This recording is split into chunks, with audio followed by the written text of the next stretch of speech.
अस्सलाम वालेकुम। शुरू अल्लाह के नाम से जो बड़ा मेहरबान निहायत रहम करने वाला है। अल्लाह पाक आप तमाम देखने वालों को अपने हिफ्ज़ो अमान में रखे, आमीन। बकरा ईद सीरीज की एक और जबरदस्त रेसिपी बनाएंगे, बीफ कोरमा, वो भी इस जबरदस्त होममेड कोरमा मसाले के साथ। इसके अलावा ये रेसिपी आप लोगों तक टाइम पे पहुंचाना बहुत जरूरी थी। आजकल बारिशें हो रही हैं, लाइट यहाँ पे घंटों घंटों नहीं है, तो बगैर लाइट के ये जो जुगाड़ू लाइट मैंने अरेंज करके ये रेसिपी स्पेशली किसी भी तरीके से आप तक पहुंचा रही हूँ।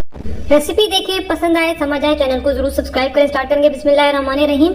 सबसे पहले मैंने 3 मीडियम साइज की प्याज ली हैं। अब यहाँ पे ये पॉइंट जो है वो समझने वाला है। यहाँ पे अगर प्याज में गड़बड़ हो जाती है तो फिर आपका कोरमा बेकार है। प्याज को हम यहाँ पे ब्राउन करेंगे। आपने खड़े होके प्याज को मुसलसल चलाते रहना है, ठीक है, छोड़ना नहीं है, इधर उधर नहीं जाना। ये देखें, इस पॉइंट पे जब प्याज आपकी नरम हो जाए, प्याज नरम हो जाए, अब यहाँ पे आपने मीडियम आंच करनी है और चम्मच चलाते रहना है, चम्मच को छोड़ना नहीं है। इससे क्या होगा कि आपकी सारी प्याज पे एक जैसा कलर आएगा। प्याज ओवर ब्राउन नहीं होनी चाहिए। डार्क कलर की अगर ब्राउन हो जाएगी तो आपका कोरमा काला पड़ जाएगा, कड़वा बनेगा। ये देखें, ये जबरदस्त हमारी प्याज जो है वो ब्राउन हो चुकी है। कलर देखें, बड़ा बेहतरीन कलर आया है, सुनहरी कलर। ये कलर आना चाहिए, इससे ज्यादा डार्क ब्राउन की प्याज हमें नहीं चाहिए। अब हम क्या करेंगे, जब प्याज ब्राउन हो जाएगी तो सारी प्याज हम निकाल लेंगे और चाहे तो किसी भी अखबार पे, टिश्यू पेपर पे, किसी खुली चीज पे इसको फैला लें और उसके बाद आपने इसको पंखे के नीचे रख देना है।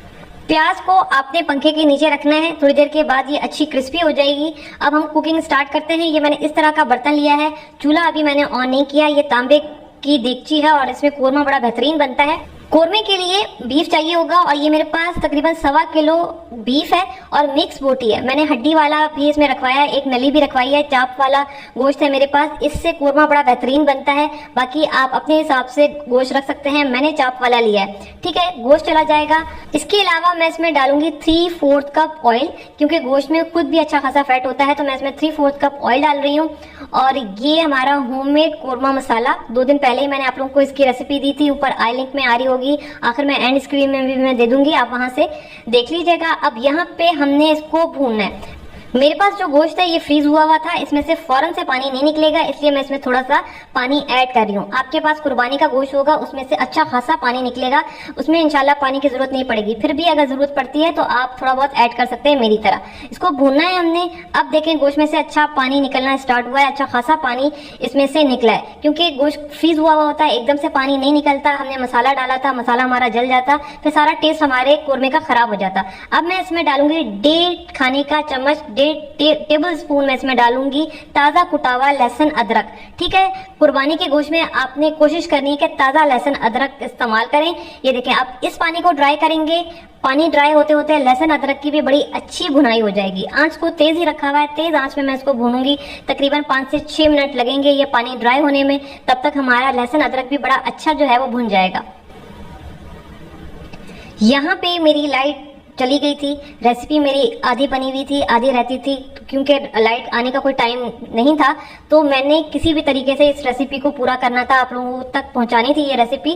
तो जुगाड़ू लाइटें मैंने अरेंज करके ये रेसिपी आप लोगों के लिए मुकम्मल की है। नमक मैंने इसमें डाला है, क्योंकि हमने मसाले में नमक नहीं डाला था। 2 टीस्पून आप अपने जायके के हिसाब से नमक डाल सकते हैं, जितना भी आपके घर में पसंद किया जाता है। पानी डाला है तकरीबन 3 से 4 गिलास गोश्त को गलाने के लिए, और इसके बाद इसमें हमने उबाल आने दिया है। आंच को हल्का कर दूंगी और इसको कवर कर देंगे जब तक गोश्त हमारा अच्छा गल नहीं जाता। इसको हम पकने के लिए रख देंगे, तकरीबन 1 घंटा लगेगा। बीफ है, बीफ थोड़ा सा गलने में टाइम लेता है। अगर ईद पे आपके पास टाइम ना हो, खवातीन के पास वैसे भी काफी काम होते हैं ईद पे, तो आप इसको प्रेशर कुकर में भी गला सकती हैं, कोई मसले वाली बात नहीं है। तो देखें, गोश्त को पकते हुए तकरीबन 1 घंटा हो गया है और गोश्त हमारा अभी हम देख लेते हैं कि कहाँ तक गला है, क्योंकि 1 घंटे में इसको गल जाना चाहिए। तो अभी हम देख लेते हैं कहाँ तक पहुंचा है। ये देखें, गोश्त हमारा माशाल्लाह से बड़ा बेहतरीन जो है गल चुका है, ठीक है, और पानी इसमें अच्छा खासा है। अब मैं क्या करूंगी, ये जो प्याज हमने पहले से ब्राउन करके रखी थी, इस प्याज को हम हाथ की मदद से तोड़ लेंगे। मैंने हाथ की मदद से प्याज को तोड़ लिया है और ये प्याज चली जाएंगी कोरमे में।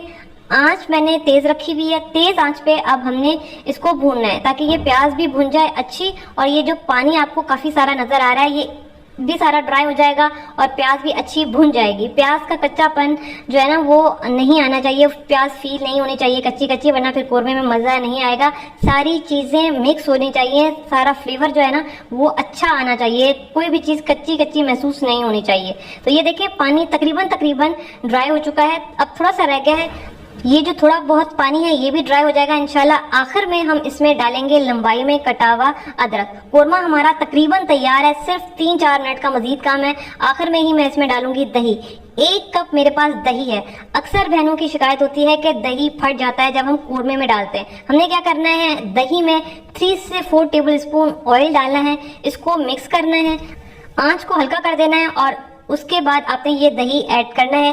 जो नई बच्चियां हैं, नया कुकिंग सीख रही हैं, उनके लिए ये बात बड़ी परेशानी वाली होती है कि दही फट जाता है जब भी वो खाने में या फिर कोरमे वगैरह में ऐड करें तो वो दाने दाने हो जाता है जो अच्छा नहीं लगता। ठीक है, आपने ये टिप करनी है, इंशाल्लाह आपका दही नहीं फटेगा। आंच को मैंने दोबारा से तेज कर दिया है। अब तेज आंच पे हमने कोरमे को अच्छा भूनना है। ये जो पानी आपको नजर आ रहा है ये सारा पानी दही का ड्राई होना चाहिए, दही का कच्चापन नहीं रहना चाहिए, वरना फिर दही की हल्की फुल्की खटास आपके कोरमे में आएगी जो अच्छी नहीं लगेगी। और दही खट्टा भी नहीं होना चाहिए, इस बात का भी आपने ध्यान रखना है। तो ये देखिए इसकी बड़ी अच्छी भुनाई हो चुकी है। ऑयल आपको नजर आ रहा होगा कि साइडों पे निकल चुका है, पानी बिल्कुल ड्राई हो चुका है।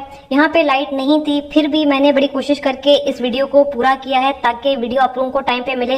पहले मैंने सोचा था कि ये वीडियो मैं दोबारा से बनाऊंगी, लेकिन वो फिर ईद के बाद हो जाती। लेकिन यहाँ पे मकसद सिर्फ इतना है कि रेसिपी आप लोगों को समझ आनी चाहिए, जो इंशाल्लाह आप लोगों को समझ आ रही होगी। मैंने केवड़ा एसेंस डाला है 1 टीस्पून, 1/3 कप मैंने इसमें पानी ऐड किया है ग्रेवी के लिए। आपको जितनी भी ग्रेवी चाहिए होगी आप अपने हिसाब से पानी ऐड कर सकते हैं। वैसे कोरमे में बहुत ज्यादा ग्रेवी नहीं होती है, थोड़ा सा थिक सा होता है। इसको मैं कवर कर दूंगी, हल्की आंच पे सिर्फ 2 से 3 मिनट का दम लगाएंगे। तो ये देखिए 2 मिनट हो चुके हैं, ढक्कन हटाएंगे। बिस्मिल्लाहिर्रहमानिर्रहीम। और ये हमारा बेहतरीन खुशबुओं के साथ कोरमा तैयार है। तो ये हमारा मजेदार दानेदार कोरमा आपके सामने है। प्याज को कभी भी ज्यादा ब्राउन ना करें कोरमे के लिए, वरना फिर कोरमा कड़वा हो जाएगा। और एक और टिप ये कि मसालों को अच्छा भूनेंगे तभी मसालों में से अच्छी खुशबू निकलेगी।